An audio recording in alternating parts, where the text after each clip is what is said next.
Yorana, bonjour, c'est Ray pour Rayem Invest. On se retrouve dans cette nouvelle vidéo analyse trading bourse hebdomadaire, marché US. Avant d'aller plus loin, veuillez lire les mentions légales. Soulignez le fait que Rayem Invest ne fait pas de conseils en investissement financier. L'avertissement lié au risque.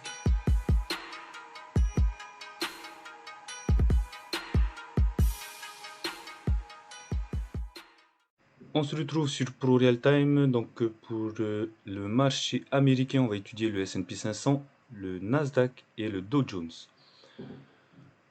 Donc pour le S&P 500, lundi dernier, on avait pu identifier une belle divergence, là, qui s'est soldée par pour les personnes qui ont suivi l'analyse. Donc sur le S&P 500, il y avait 108 points à se faire facilement, voilà, puisqu'elle était relativement facilement identifiable. Voilà. Donc on n'aurait pas pu prendre vraiment position au plus bas, à la réintégration au-dessus du support oblique. Donc voilà. Là, qu'est-ce qu'on peut dire? Tout simplement que on va évoluer dans une espèce de range. Là, on est vraiment bien haussier. Est-ce qu'on peut identifier quelque chose de particulier avec les droites de vitesse? On voit ça.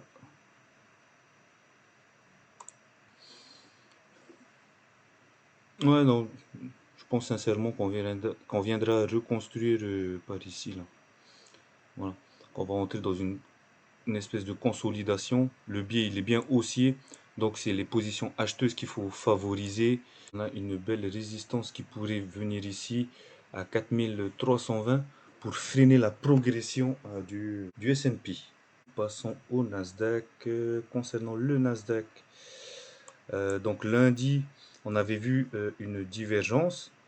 Là, et je disais simplement, en voyant ces bougies-là, cette succession de bougies, est-ce qu'on avait fini de corriger? Voilà. Il fallait simplement attendre la réintégration au-dessus de ce support, au-dessus de ce support, pour prendre position. Donc on a fait mieux puisqu'on a réintégré le support, on a fait un beau pullback ici, clac, pour repartir, et on a réintégré la droite de vitesse. Voilà. Donc pour ceux qui avaient suivi cette analyse, ils avaient facilement sur le Nasdaq 155 points à se faire en 2 jours. Donc qu'attendre de cette semaine? Là, on est en train de se battre sur le niveau de 14 300, 14 400. Voilà, sur cette zone-là, 14 350, 14 400. Il faudra attendre qu'on passe bien au-dessus, qu'on vienne ici retester en pullback pour bien valider en fait la cassure de cette résistance. Voilà, le biais est bien haussier, il n'y a pas de divergence en vue. Donc tout est bon pour l'instant. Passons au Dow Jones. Concernant le Dow Jones, c'était la même chose puisqu'on avait identifié aussi lundi une divergence. Hop. Il fallait simplement attendre de réintégrer ici le support oblique ainsi que le support horizontal pour partir. Donc moi je disais qu'on allait peut-être aller chercher les 33 800, voire éventuellement les 34 200. Bon, il a carrément tout explosé, ce qui est magnifique. Et là encore, vous aviez 1004 points à prendre sur toute la semaine dernière. Donc qu'attendre pour cette semaine-ci? Là, il y a une belle confluence technique. Voilà, donc il faudra vraiment, là, il faudra vraiment attendre, qu'on réintègre, qu'on casse le niveau 34 600 pour qu'on réintègre cette droite de tendance, cette droite de tendance, et puis qu'on puisse repartir à la hausse. Voilà. Là, il n'y a pas vraiment grand chose à jouer. Il faut vraiment attendre les cassures de cette confluence technique, parce que ce serait un peu trop risqué de se positionner tout de suite. Donc voilà ce qu'on peut dire du marché américain d'un point de vue technique. Passons aux news macroéconomiques que pouvons impacter ce marché. Donc comme d'habitude, vous avez le récapitulatif ici et ma conclusion ici. Donc c'est vraiment achat avec précaution. Au niveau des news, donc mardi, on a la confiance des consommateurs à 16 heures, ok, admis par le consensus d'une augmentation de 1,8 points, donc ce qui est très bien. Voilà, mais comme on a pu le voir sur le Dow Jones, vaut mieux aller tout doucement, il y a une confiance technique à prendre en compte. Mercredi, création d'emplois non agricoles à 14h15, anticipé par le consensus à la baisse avec moins 378 000 emplois, création d'emplois. Comme je le dis pour le marché européen, c'est à prendre avec des pincettes. Pourquoi? Puisqu'en fait, on entre dans la phase d'été, les restrictions sanitaires se sont levées, donc il faut prendre avec du recul, avec de la hauteur, ce chiffre. On a la promesse de vente de logements à 16 heures anticipée par le consensus à la hausse avec 3,4%, ce qui est très bien.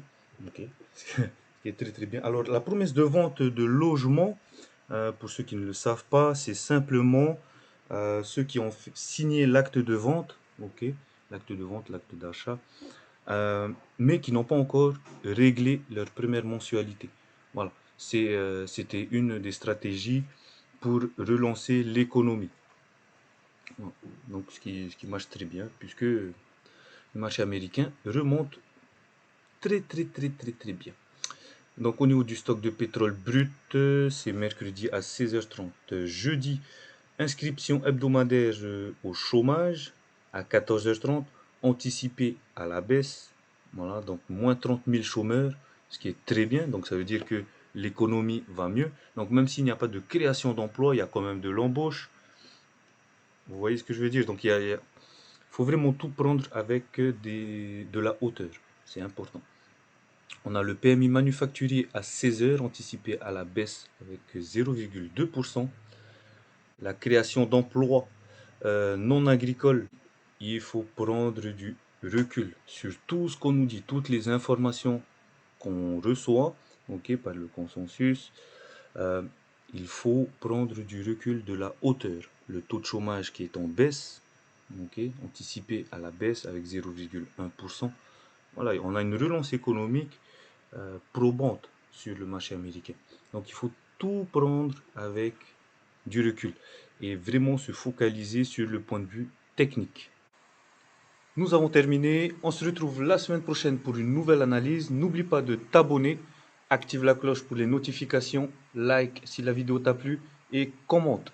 Nous sommes également présents sur les réseaux sociaux, Facebook et Instagram, le tout dans la description. One life to act.